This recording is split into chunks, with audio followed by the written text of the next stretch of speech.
Hi, I'm out in my herb garden this morning. I'm going to pick some fresh herbs for our tomato basil soup.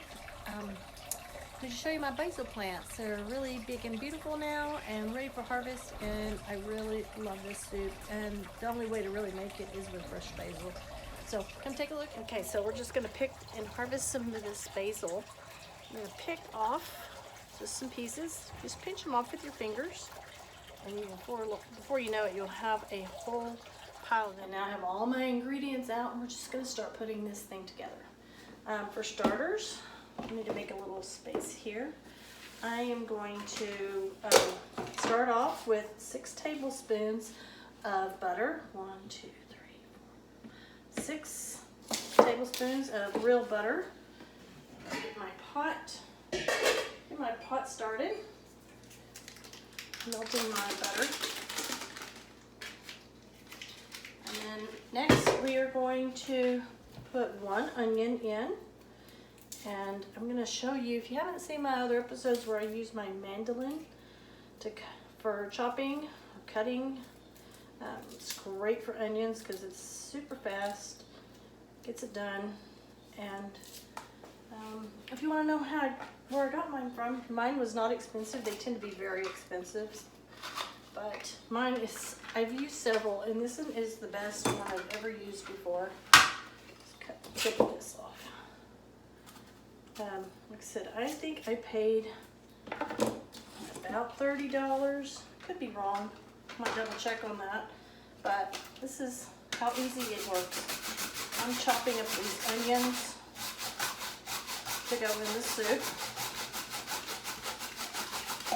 It's got different blades to use. And that's it. It's already cut, ready to go.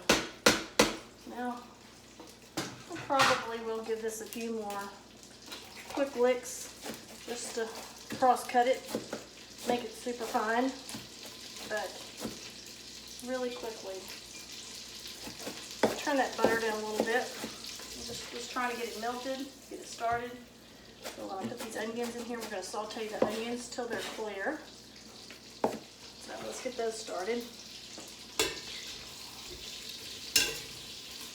I like these little cutting boards that are flexible, just for that purpose.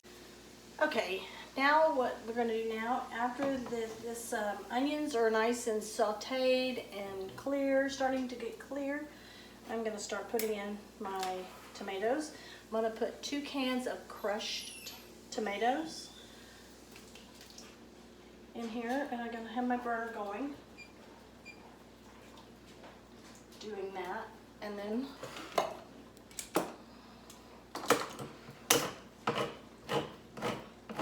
calls for, my original recipe actually called for diced tomatoes, but I end up pureeing my soup anyways, so this kind of helps with that. So I just like using the crushed tomatoes.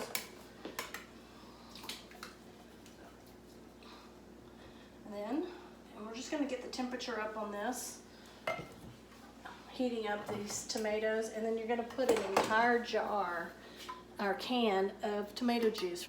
Okay, so while I'm waiting on my tomato juice and my canned tomatoes to warm up, I'm gonna start preparing these herbs. I've got a 1/4 cup of chopped basil, and then I've got this fresh parsley that came out of the garden, and you just pick a little leaves off here and take the stem, throw it away, and just keep picking off just the leaves. That's all you need. You don't really want these stems in here.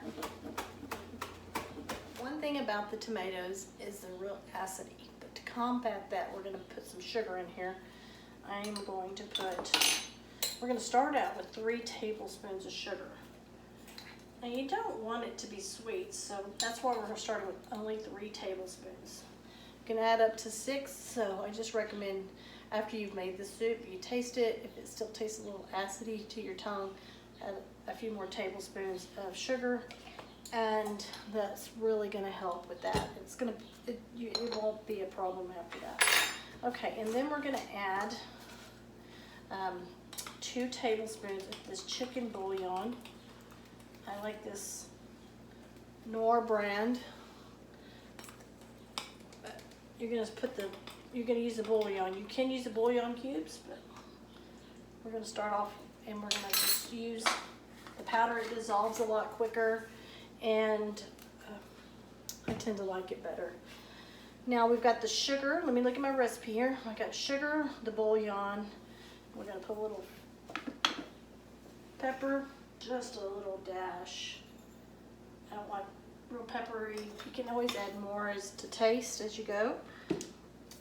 Now we're gonna add a cup of sherry. Now I have this cream sherry. Sometimes it just says sherry, but they sell it over there where they sell the wine at H-E-B or at the grocery store. And so this is optional, but this is what really makes it good. Now the alcohol will evaporate off, and all it will leave behind is the flavor. Now we're going to add a 1/4 cup of fresh chopped parsley. Like I said, I like this flat leaf parsley because it grows so well here in West Texas. So 1/4 cup of that. And then we're going to put in a 1/4 cup of basil. And then we're going to put in 1½ cups of heavy cream. Get this. So it's like a creamy tomato. It has so many rich flavors in here between the sherry and the basil, parsley, and then you've got this rich whipping cream in here.